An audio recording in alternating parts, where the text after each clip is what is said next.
nous avons visité 11 points à Ziguinchor. Et ces 11 points, les problèmes identifiés sont variés. Il y a l'obstruction des canaux, évidemment. Il y a aussi l'habitation dans des endroits dénommés endroits critiques. Mais aussi, il y a les ravinements que nous avons constatés.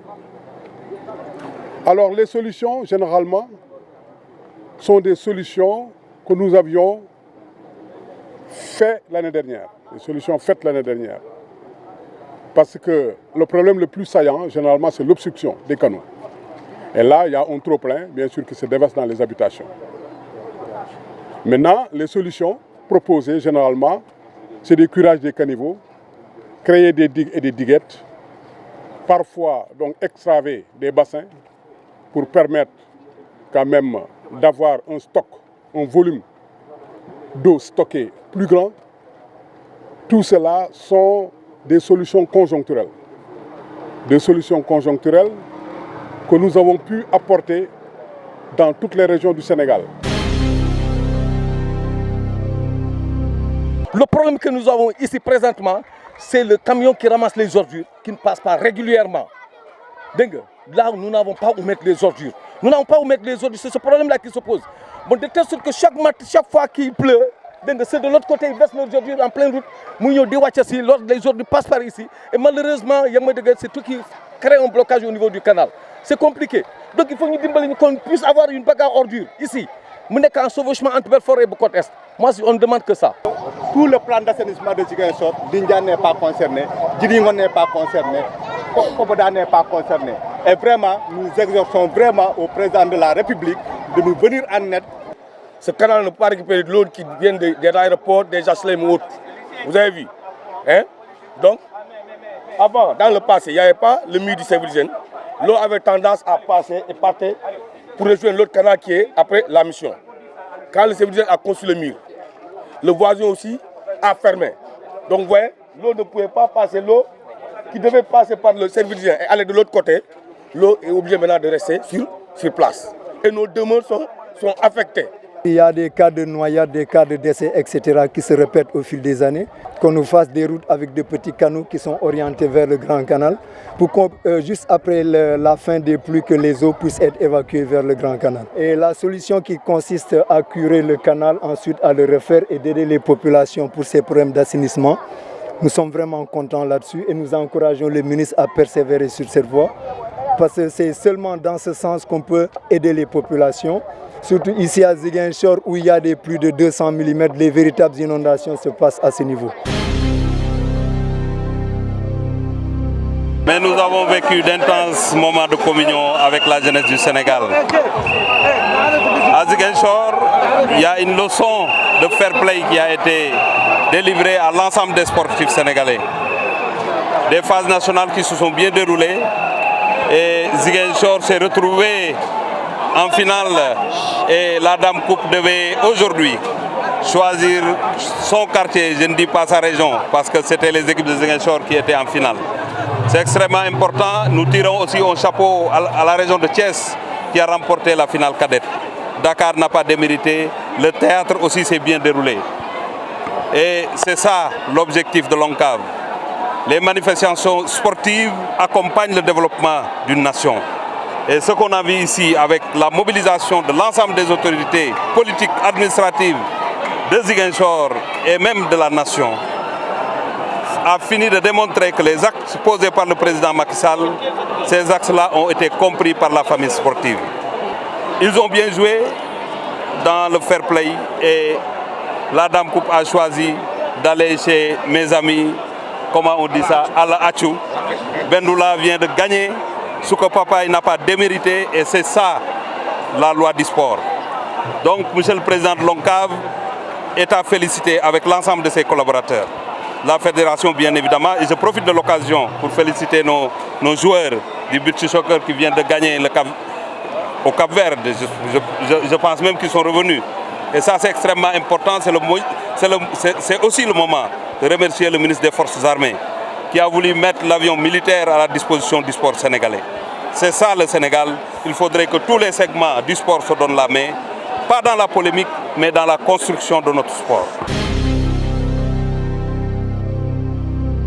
La finale des phases nationales qui a opposé Bendoula à Soko Papaye a répondu à toutes les attentes. Les deux équipes ont livré un match de haute facture en se procurant d'occasions franches de part et d'autre.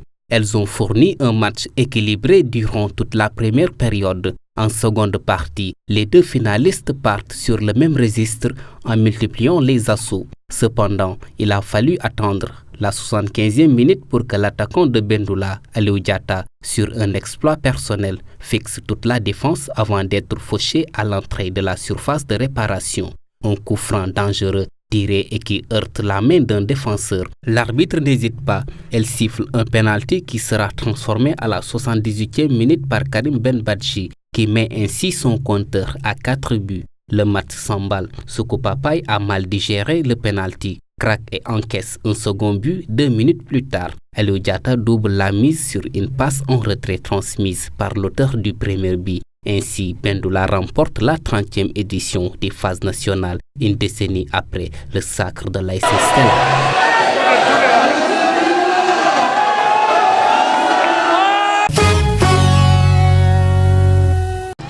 L'armée turque intensifie son offensive et progresse dans le nord de la Syrie, après avoir lancé mercredi son opération Bouclier de l'Euphrate, qui vise aussi bien les combattants kurdes que ceux du groupe État islamique. Les combats se poursuivent autour de Jarablos, où Ankara a annoncé dimanche avoir tué 25 membres terroristes du Parti des travailleurs du Kurdistan, le PKK, et du principal parti kurde de Syrie.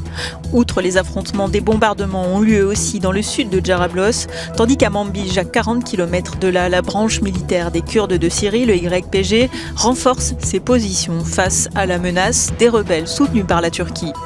Manbij a été reprise il y a 2 semaines à l'État islamique par les forces démocratiques syriennes, une alliance entre le YPG et des combattants arabes, lors d'une opération appuyée par les États-Unis. Jarablos a quant à elle été libérée du joug de l'État islamique par des forces rebelles pro-turques et hostiles aux forces démocratiques syriennes, des alliances diverses appuyées par des puissances étrangères qui compliquent la donne en Syrie.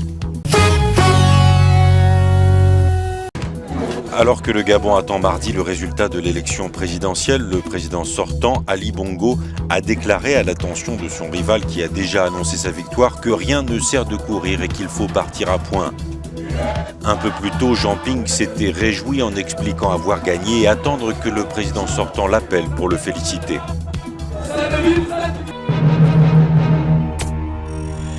Bonjour à tous et merci de nous rester fidèles pour la revue des titres de ce lundi 29 août 2016. Pour Sud Quotidien qui titre à sa une « Controverse autour des contrats pétroliers et miniers au Sénégal, Thierno Alassane Sall blanchit Aliou Sall. Aliou Sall s'en prend aux fabricants de contre-vérités. Tabaski 2016, en visite au marché de Kahone, Aminata Mbengue Ndiaye déplore le déficit en moutons. Présidence de la Commission de l'Union africaine, Abdoulaye Bathily, unique candidat de la CEDEAO. Mbour, Sévré de Kankouran, la collectivité mandingue en désolation et un septembre terne. À la une du populaire, achat de conscience en vue des élections au Haut Conseil des collectivités territoriales, Khalifa Sall accuse Macky de tentative de corruption. Les femmes de Benno Bokk Yakaar parlent de prétextes fallacieux. Tabaski 2016, le ministre de l'élevage redoute une pénurie de moutons. Retour sur l'histoire du village Lébou découvert par les 4 éclaireurs de Ngor de Keur Bandagor à Niakourab. Sacré anniversaire au Grand Théâtre, Viviane casse la barague. Pour Stade, le quotidien du sport qui titre à sa une, Sénégal-Namibie, début du stage ce lundi, Diawo Keita et Konaté diffèrent leur arrivée. Première galop à 17h00 à Léopold Sédar Senghor. Beach soccer éliminatoire CAN 2016, le Sénégal fait un grand pas vers le Nigeria. Navetan, phase nationale 2016 finale, Bendoula offre à Ziguinchor son 2e titre. Handball, finale du Sénégal 2016, Saltigué Dame Rampil, Rai Homme y arrive enfin. Nous terminons avec Sunu Lamb qui titre à sa une. Cheikh Sow, président de l'écurie Rock Énergie, Modou Lo peut tendre la perche à Bombardier. Modou Lo Ama peut-être en 2017-2018. C'est Modou Lo qui choisit ses adversaires. Modou Lo n'est pas l'égal de Bombardier. Tchernoka sur la saison 2015-2016, les problèmes que nous avons eus, 2015-2016, Eumeu et Tyson out, Ama et Boy Niang portent Pikine. Des États-Unis, Amanère attaque, j'ai faim de Sa Thiès. C'est tout pour la revue des titres parvenus à la rédaction du groupe Média du Sud. Merci de nous avoir suivis, chers internautes. Quant à moi, je vous donne rendez-vous demain. Au revoir.